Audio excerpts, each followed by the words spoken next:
I tell you, we feel it every single time we see Kamala speak. I barely got to see her at all. You may have seen her in person more than me these past 15 weeks. And I hadn't really seen her speak in person since the convention.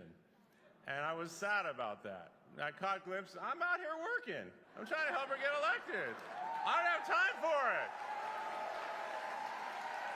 I mean, we're doing this. So I went back, I was on the road, I wanted to make sure I could see that speech on the ellipse in D.C. I wanted to see it.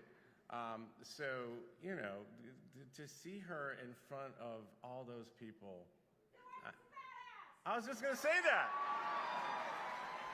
I was just going to say, my wife, such a badass, but it was really the first time since the convention that I could kind of experience the whole thing with her.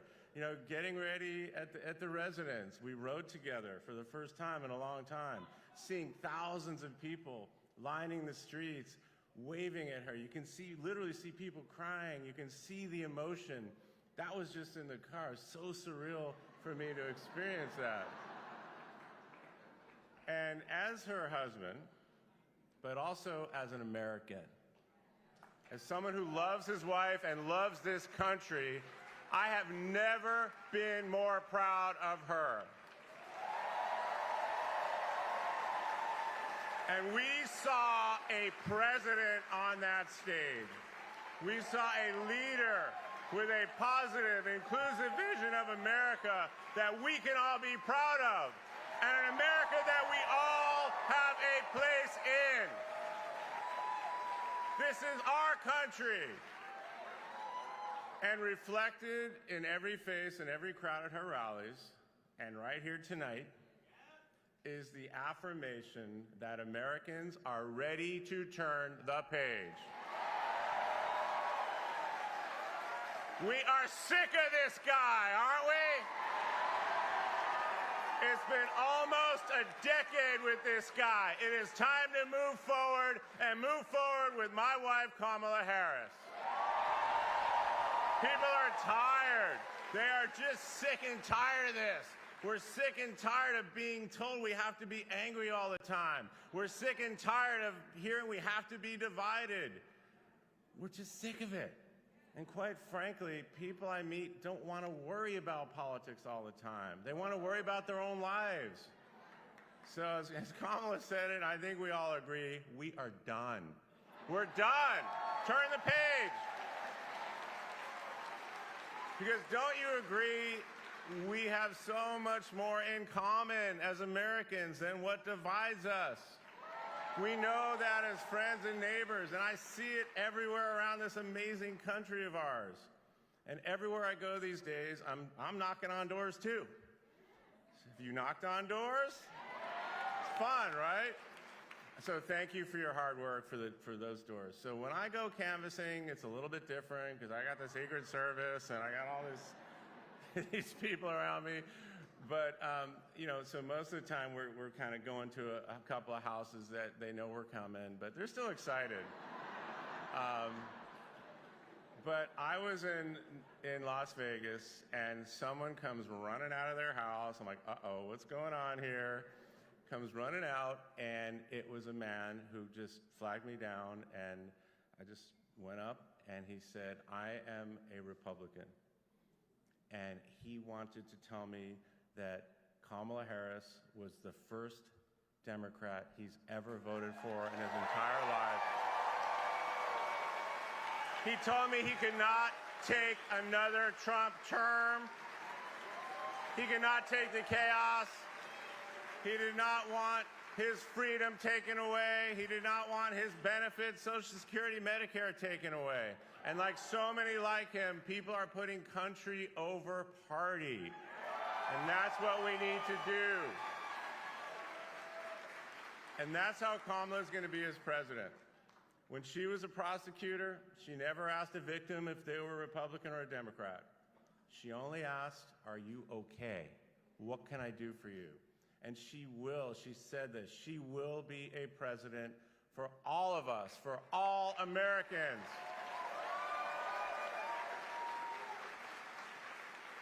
So just 15 weeks ago, folks, it's only been 15 weeks. So when the country needed a leader, Kamala was the one who stepped up. Kamala did what Kamala always does. She just put her head down and she went to work. She secured that nomination. She united the party. She picked an incredible running mate in Governor Walz. And Kamala and Tim have put forth a policy agenda focused on you, your health care, your cost of living, your goal of starting a business, your path to building generational wealth, and protecting your fundamental freedoms. Her solutions to the challenges you face come from listening. She actually listens. And Kamala always asks me, Dougie, how was your day? And we talk about the people that I meet, that she meets, and the stories that you share with us, the struggles, your dreams. My wife cares about what your life is actually like. She understands the hurdles in your way, and she has actual, concrete plans to keep you moving forward. But we know this campaign has required more than having the right policy proposals. Kamala had to take on Trump and his little sycophants each and every step of the way. You know, those little, so unbelievable. And she did it making her case. She did it on the debate stage, and she's done it all across America. She's done it because women are dying. They're dying right here in Georgia because of the Trump abortion bans in more than 20 states. Women like Amber Thurman. Now, Trump saying he will protect women whether they like it or not is, come on, come on. Oh, and he's also saying that RFK Jr. will be in charge of women's health? Does that sound like a good idea to you, Georgia? Women want rights. They don't want protection. Women want rights. They don't want protection. And they're not going to be gaslit and lied to by the guy responsible for taking those rights away.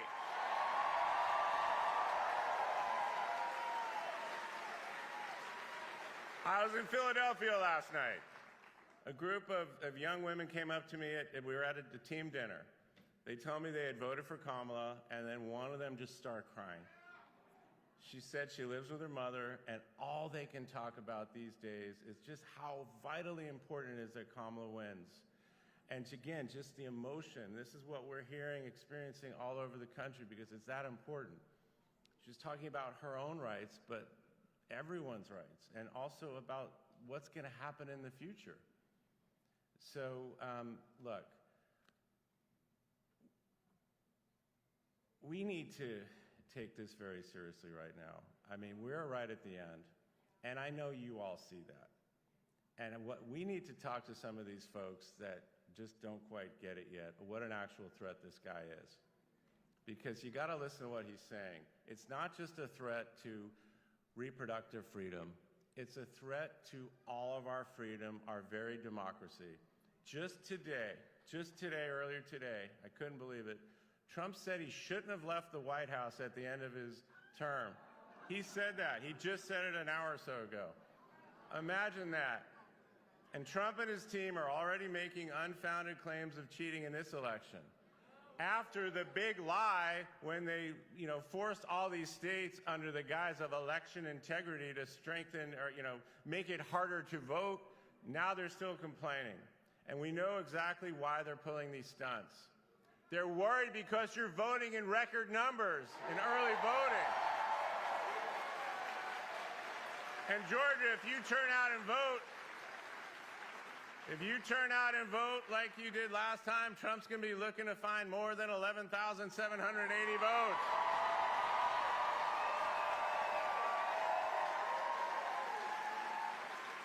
And this guy was a terrible business person in his business, so-called business career. He's a terrible president on the economy. But if he gets back in the White House, our entire economy will be destroyed. When he was president, he added almost $9 trillion to the national debt, with tax cuts for his buddies like Elon Musk and the largest corporations. This time around, economists at Moody's have predicted that his policies would trigger a recession immediately. Trump is doing this for a small group of people like Elon Musk. So people, you think he's for them, but he's not. He's not your friend. He's not on your side. So don't fall for it. So if you know people are on the fence, tell them to do their research. Tell them to go online and see exactly what's coming out of his mouth. Show them what he looks like while he's saying it. It's falling apart. Do the research. But this election is not just about voting against Trump and Vance. It's about voting for Harris-Walz. Over the course of this just 15-week campaign, it's only been 15 weeks, Kamala has shown the entire country and world that she is ready to be president. 20 years as a frontline prosecutor, elected district attorney of San Francisco, elected attorney general of California, elected United States Senator from California, and our vice president. I would say she's qualified and ready to be commander-in-chief on day one. She will be a strong leader on the world stage. Why? Because she already is a leader on the world stage. She doesn't need to train for that. Kamala has made her argument, and America loves what it sees. You can feel it on the ground here in Georgia, you can see it in the polls, and you can feel the momentum. But look, this is a binary choice. She said it, and just picture this.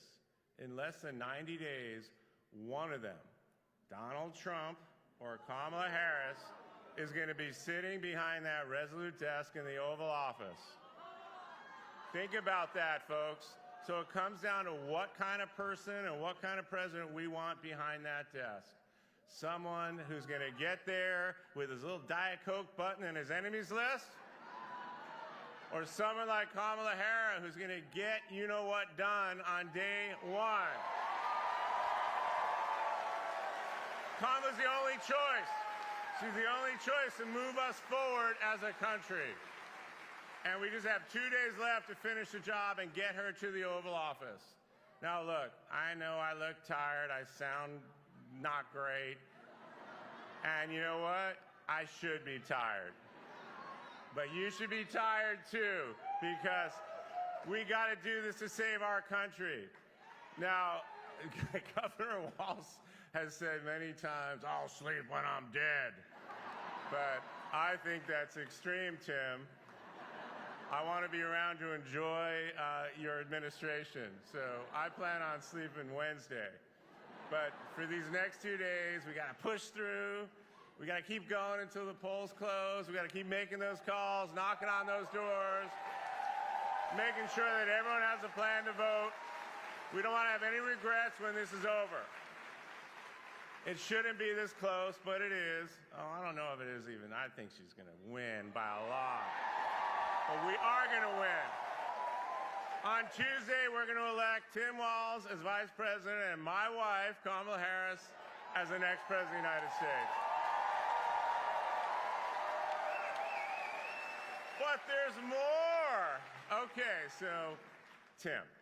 When Kamala and Tim took the stage together for the first time in Philadelphia just 14 and a half weeks ago, I met him that one time in Minnesota, but that was really the second time I met him, and I just got up on that stage and gave him the biggest bro hug in the world, because that's the kind of guy he is. And I have to tell you, I got a lot of texts from some longtime friends and some family members and said, what's going on? You never hugged me like that. But I said, well, he's awesome. I was excited because meeting him and his family, Gwen and Gus and Hope, you just knew Kamala made the right choice. You could just see it. And so to see Tim out there every day working so hard on behalf of this campaign, but on behalf of this country, It's been so great. So I've only got to see him a couple of times in between. This is actually our first event together. So I get to bookend that big bear hug from day one. Hopefully we get to repeat it when he comes out here. It is my honor to welcome to the stage a veteran, a teacher, a coach, a governor, a father, a man who embodies what it means to be an American and what it means to serve, and a leader who is ready to get to work on day one as your vice president. May I introduce the next vice president of the United States, my buddy, Tim Walz.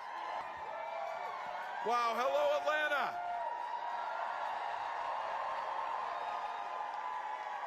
Wow. You're here today, so I got to do it. 27-13, Atlanta here on this one.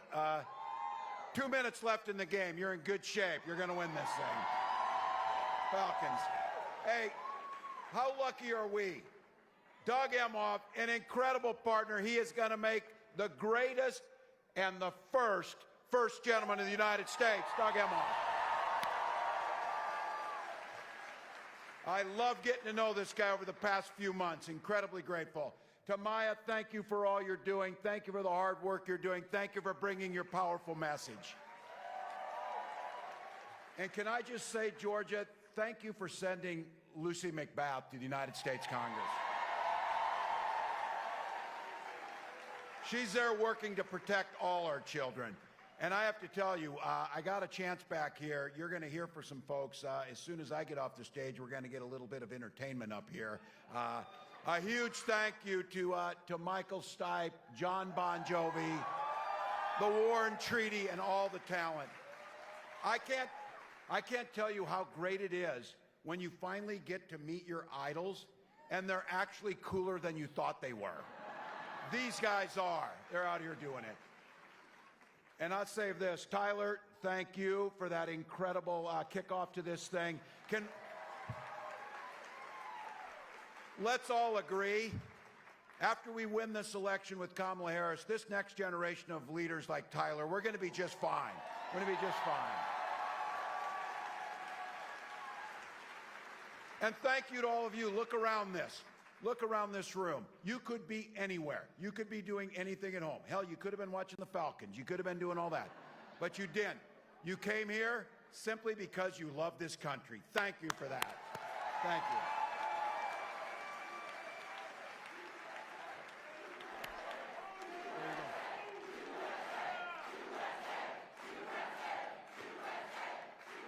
Wow. What a privilege. You've been hearing it, and we've been saying it, how many months we had, then how many weeks, then how many days. Folks, we're down to about 48 hours. About 48 hours. 48 hours to not just shape the next 4 years, but to shape the next 40 years and generations to come. Now, I know for this room, because I want to be clear, I understand clearly that I am preaching to the choir. But our recital is in 2 days, choir. And we need to sing. We need to sing. So there are folks out there, though, that still haven't made up their mind. And I know you've heard it from folks. It's kind of hard to believe, but you've heard them from them. This is the line I get. From folks I know, family, some of these, you get them. They say, well, you know, I really can't stand Trump and the stuff he does. And we're all saying, oh, really? You know, after this? But then they pivot to this. But he was good on the economy. That's a little fuzzy, people. I think it's important, again, to just set the stage about that. 4 years ago, during Donald Trump's time in office, we had lost 2.7 million jobs. Unemployment was way up. And this guy's refusal to listen to experts, he so botched the pandemic, tens of thousands of Americans died needlessly, and the rest of us were thrown into a hunger game to try and find toilet paper with our neighbors. That's what he did. Now look, if he's talking about 4 years ago, if you were a billionaire, you could probably agree with him because you got a tax cut and the rest of us got squat out of the deal. Now, if he gets back in the White House, he's promised, yeah, hell forbid that. Let's go. If we get back if he gets back in, he's talking about a $2 trillion cut in spending. J.D. Vance specifically said to do that, they will go after Social Security. And they're starting to get a little cocky and saying the quiet stuff out loud. Speaker of the House, the guy that no one knows because it took like 10 weeks to get one from them, this guy says they're going to gut the Affordable Care Act. But you know it. You know they're going to go and try and get rid of it. And you know what happens when the ACA goes away. For them, it's just they talk about it. It doesn't matter. Pre-existing conditions for all of us. That was the genius of Obamacare. It put control of your health care back with you, not insurance companies.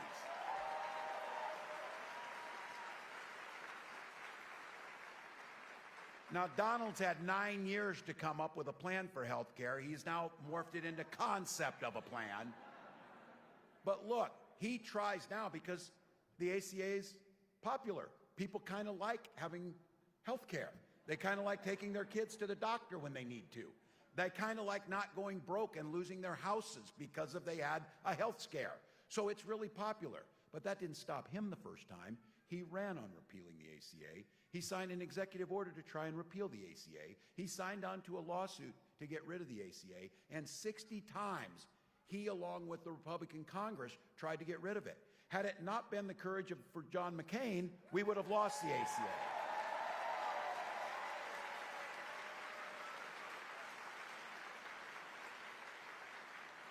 And 2 days ago, Speaker Johnson suggested that if Trump wins this thing, they're going to go back and repeal the CHIPS and Science Act. Defunding, listen to this, defunding 115,000 jobs that are already working in manufacturing and construction, including 1,200 good-paying jobs right here in Georgia. Now, this thing is not only important for jobs, it's critical that we win the competition of the 21st century from countries like China. That's what those investments do. Now, Donald hates it when we remind him that he's almost 80 years old. He's almost 80 years old.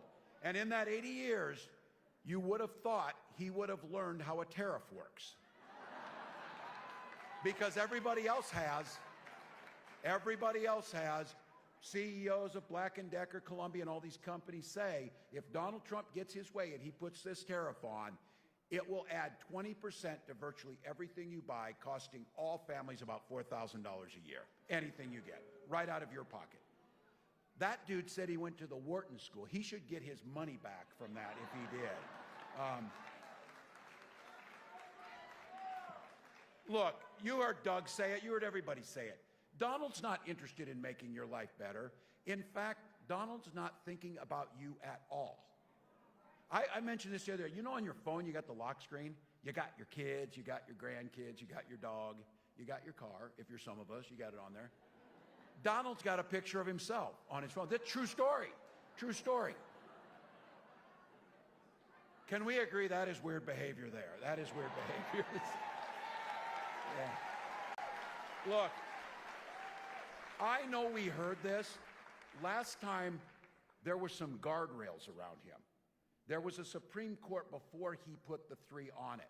There were some other things there. But this time, the guardrails are gone. He's looking to fill government top to bottom with hacks and fanatics. They asked him, what one thing do you regret or would you have done differently as president? My God, it should have taken him 10 years to fill the list. He couldn't think of anything except one thing. He didn't put enough people loyal to him in office. That's what he said. That's what he said. Look, the folks who were there before reined him in. Those were serious people. Generals, secretaries of defense, national security advisors, his own vice president. They were pleading with him, and now they're pleading with us. As Kamala said, they are making a 911 call to us. Don't let this guy back in power.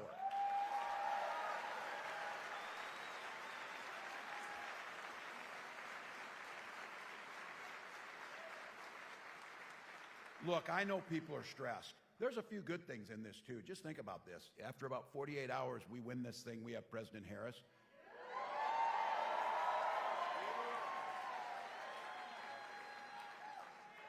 we won't ever have to talk about this guy again. Never.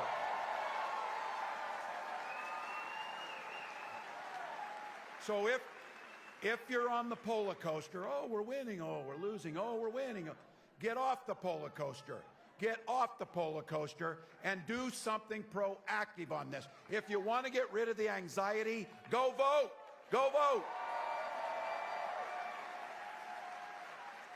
This room is going to be part of turning the page on Donald Trump, and we get to elect a new generation of leadership.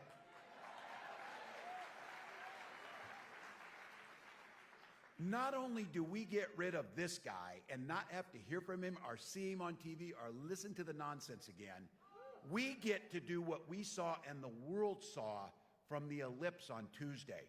That's what a president looks like. That's what a president sounds like.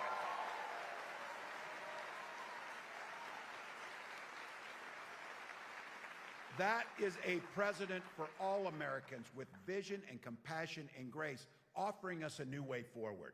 Look, she promised you, we are not for sure.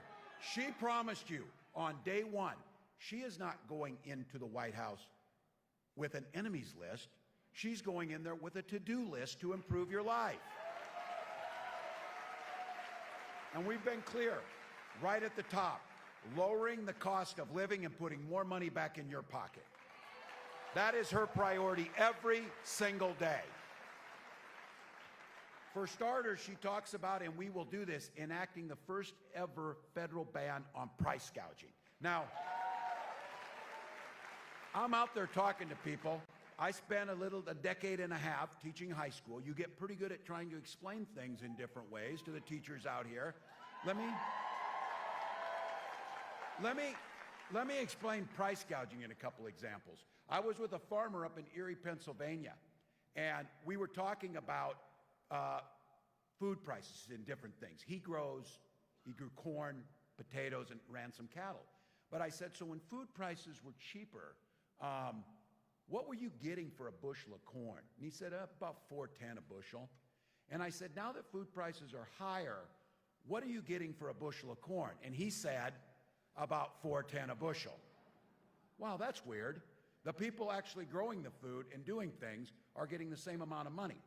We're paying more at the grocery store, and the only variable in there that changed is corporate profits are at an all-time high. You think they're messing with us with the lights? Unlike Donald Trump, I just want to give a big thank you who produced these events to the folks who put it on. It's hard work. It's hard work.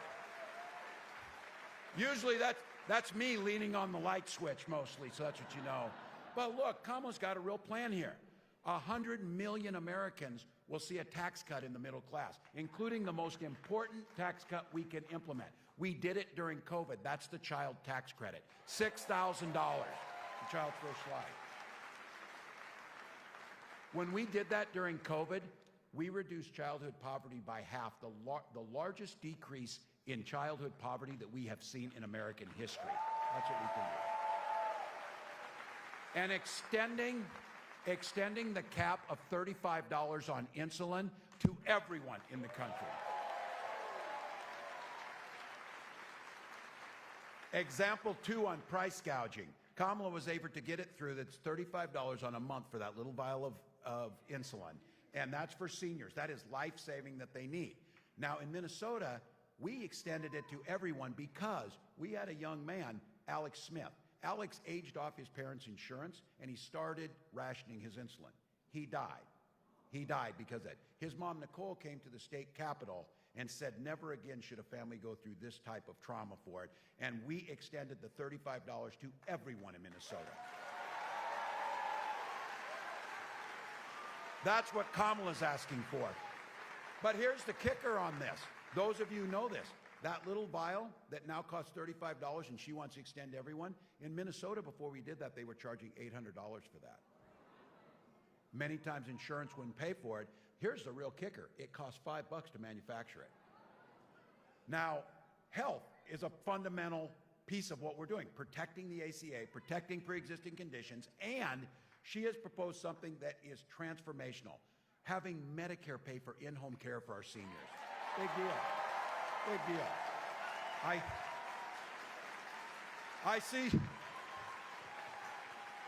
I see some young faces. Those of you who are young, trust me on this, and the gray hairs in here will tell you this. You don't think much about Medicare. You start getting up around 60, you spend about half your day thinking about Medicare because it's pretty important. She's also talked about enhancing those benefits that we paid into by making sure Medicare can pay for glasses and hearing aids. It's a smart thing. Helping the middle class. Keep prices down, protect your health care, expand Medicare, protect Social Security, and then make something that is so important to all of us, making home ownership a reality by making sure we give $25,000 down payment for everybody assistance to own a home.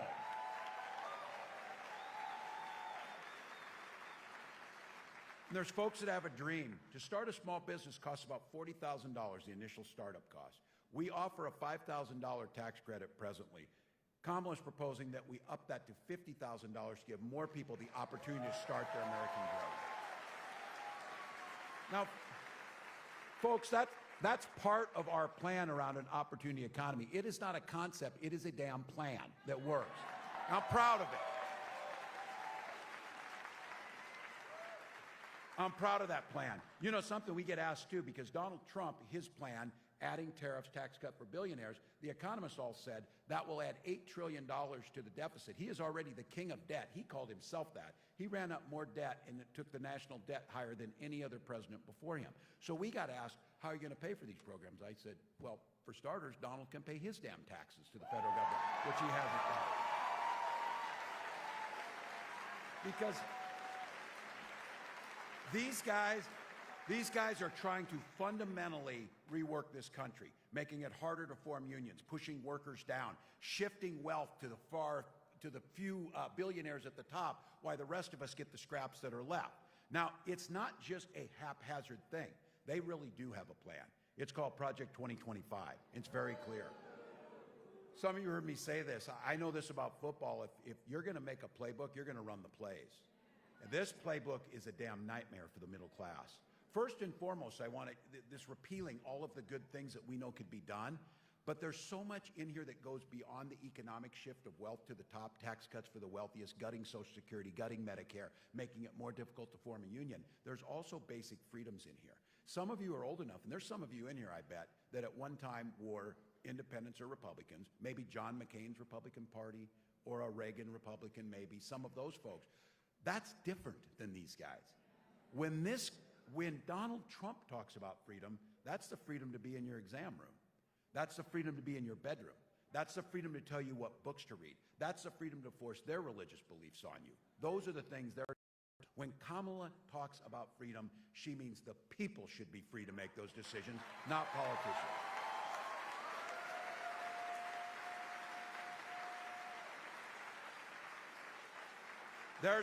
Freedom means a lot of things.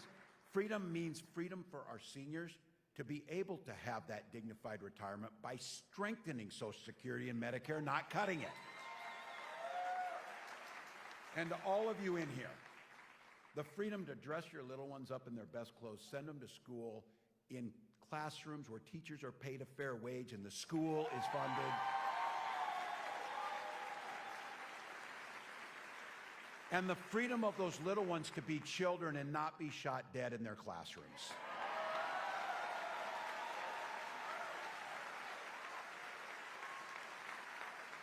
These guys don't get to frame this one. I know guns. I am a veteran. I am a hunter. I'm a gun owner. Kamala is a gun owner. Kamala and I know we can uphold, as we have, the Second Amendment while also upholding our first responsibility, protecting our children.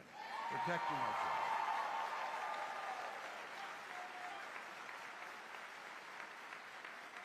children. These are the freedoms we're talking about. I want to talk in this one. We got a great group in here, but I want to talk to the guys in the room for just a second.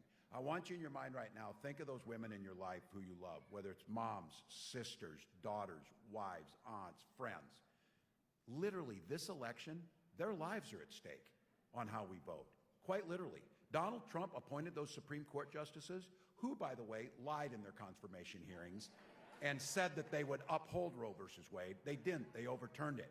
And he brags about that. What he's bragging about is he's glad that your daughters, your wives, those women you love in your lives, are now put more at risk and have fewer rights than their mothers and grandmothers. That's what he's bragging about. More than 20 states, including right here in Georgia, now have Trump abortion bans. Now, Donald Trump said you shouldn't worry about this. If you're a woman, he'll be your protector.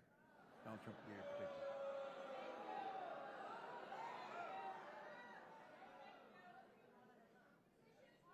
He can't even open the door to a garbage truck, let alone.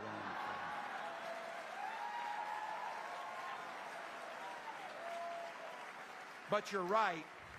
Some of this would be fodder for a show that should be canceled, a two-bit comedy show or whatever. But this guy's asking to be back as President of the United States, and he's bringing a vengeance, and he's been very clear, talking about using the military against our own citizens, weaponizing the Department of Justice and doing that. So he's incredibly dangerous. Not only did he say he would be your protector, when he got a little blowback on that, he said, I'm going to do it whether the women like it or not. Look, to be fair, that's how he's lived his life, and a jury of his peers agreed. You see what I did there? But look, here is really truly what we're seeing now, though. Women are being turned away from emergency rooms and miscarrying in parking lots, whether they like it or not. Survivors of rape and incest being forced to carry those pregnancies to term, whether they like it or not. Fertility clinics have turned couples away at the door, whether they like it or not. For so many of us in this room, all of us in here, it's personal. For Gwen and I, it was infertility issues. And because we had access to fertility treatments, we were able to have a family. And I'll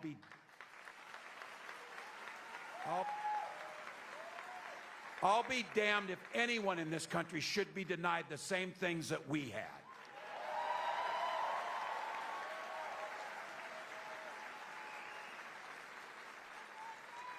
When we hold the Senate, when we take the House of Representatives and they pass a reproductive freedom bill, President Harris will sign it into law.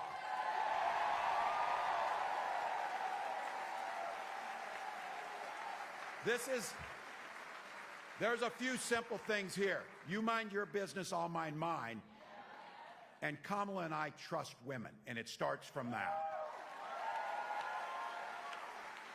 I also get a pretty good vibe out of this room that women across this country, every age, every background, every political party, are going to send a loud and clear message to Donald Trump on November 5th.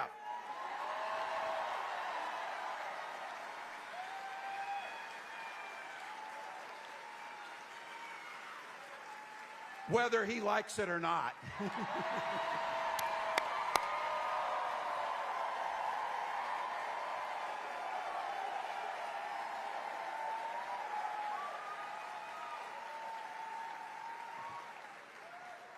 He has no idea that can that he opened up on that day. Look, Kamala says it, we're not going back for a reason. We're not going back to that. We're not going back to the 50s. We're not putting women's lives at risk. We're not busting unions. We're not ignoring science. We're not doing it. And look, we've got the opportunity. That's why I'm here. On behalf of Kamala, on behalf of myself, I'm humbly asking you for your vote on November 5th. Now look, 2 days, momentum's on our side, but we're not taking anything for granted. So I did this for too many years. Here's the deal, folks. This game is tied and there's 2 minutes left. We've got the damn ball. We got the best quarterback on the field with Kamala Harris.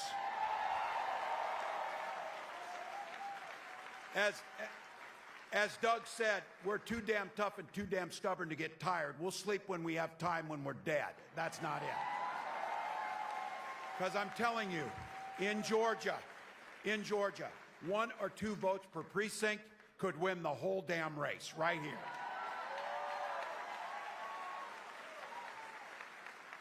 I heard you talking about those 11,700 votes. I'm in agreement with these folks. Let's win this thing by more than that here in Georgia. Let's win it by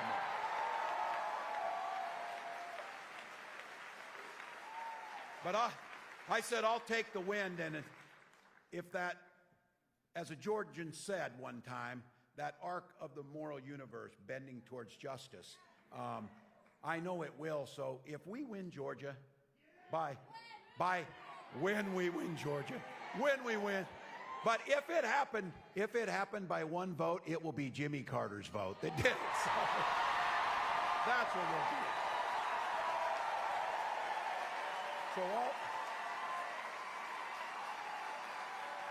So all of you here, Georgia, you got a proud history down here, and I know this will happen at some point, years in the future, when you're sitting in that rocking chair on the porch and you're rocking away as no person, and a little one comes up to you, coming home from school, where they're studying the 2024 election, when the American experiment survived, and democracy stood tall, and the rule of law held. That little one's going to say, what did you do to make that happen? And your answer is every damn thing we could.